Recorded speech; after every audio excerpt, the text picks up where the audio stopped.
termasuk salah satu yang lagi rame adalah soal dugaan korupsi kuota haji. Reno, nanti gimana nih? Waktu tunggu ibadah hajinya jadi lebih lama dong? Iya. Jadi memang kalau misalkan kita ngelihat ya, katanya ini kan maksimal waktu tunggunya bisa sampai 47 tahun. Kalau saya hitung-hitungan nih, kita matematikanya Cia bagus nggak? Bagus dong. Kalau saya baru daftar 2025, berarti saya baru berangkat tahun 2070. Ya, 2072. 47 tahun ke depan. Ya. Ya, ini apalagi karena KPK baru saja mengungkap dugaan korupsi kuota haji tambahan yang bikin negara rugi sampai 1 triliun lebih. Oh wow, sangat religius ya. Betul. Tindakannya ya, haji, kuota haji, tapi bikin negara rugi. Korupsi, nah. Rugi, sangat religius. Jadi gimana nih kira-kira nasib calon jemaah haji yang berharap bisa segera naik haji?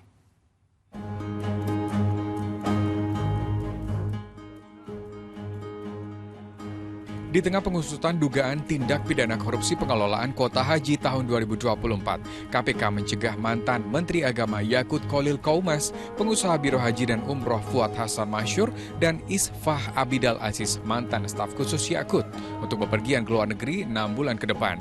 Yang pertama, Saudara YJQ ya, Menteri Agama periode 2020-2024, kemudian Saudara IAA yang merupakan staf khusus Menteri Agama pada periode tersebut, dan juga Saudara FAM yang merupakan pihak swasta selaku pemilik tur haji dan umroh.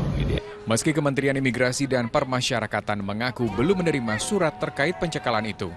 Saya belum mendapat laporan. Sejauh ini belum ada pengajuan untuk permintaan pencekalan kepada yang bersangkutan. Nanti kalau ada informasi, nanti akan kita. Tapi mekanismenya seperti apa, Pak? Ya, mereka akan meminta kepada kita untuk melakukan pencekalan kepada seseorang yang sedang berhadapan dengan hukum. Yakut pun beri komentar soal pencekalannya. Melalui juru bicaranya, ia mengatakan bahwa keberadaannya di Indonesia akan disesuaikan dengan kebutuhan penyidikan.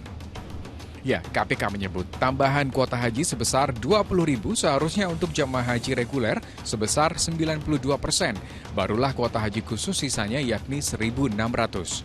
KPK mengendus adanya dugaan korupsi kuota haji tambahan yang menyebabkan kerugian negara mencapai 1 triliun rupiah lebih. Hitungan awal, dugaan kerugian negaranya lebih dari 1 triliun.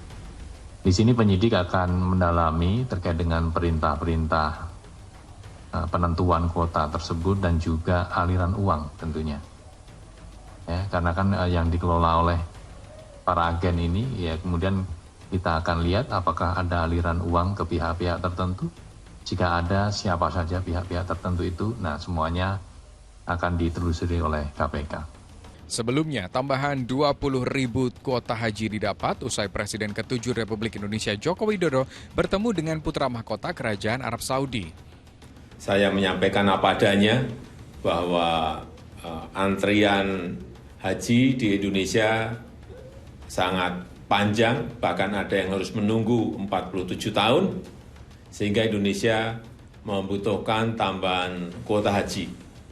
Dan alhamdulillah, ditanggapi sangat positif dan kurang dari 12 jam komitmen tambahan kuota haji langsung diberikan, paling tidak 20.000 untuk tahun depan. Namun di tahun 2024 lalu, DPR RI menyebut Kemenak menyalahi aturan karena membagi hampir setengah kuota haji tambahan untuk haji khusus. Anggota Tim Was Haji DPR saat itu, Lulu Nur Hamidah, mengungkapkan dari 20.000 kuota tambahan, hampir sebagian besar dialihkan untuk Haji Plus atau Furoda. Alokasi tambahan ini tidak pernah dikonsultasikan ke DPR. Senada dengan Aceh Hasan Syazili yang saat itu menjabat Wakil Ketua Komisi 8 DPR RI.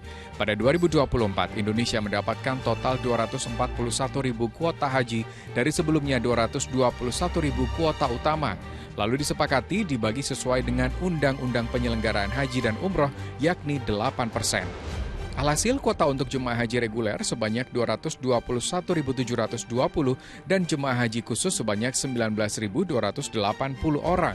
Namun pada pelaksanaannya, alokasi kuota haji khusus menjadi 27.680 jemaah.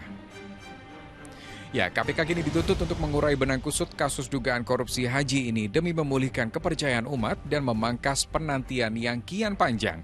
Karena di setiap kuota haji yang dikorupsi, ada harapan jemaah yang dicederai dan mengulur langkah umat menuju Tanah Suci. Tim Liputan Amnesia TV melaporkan.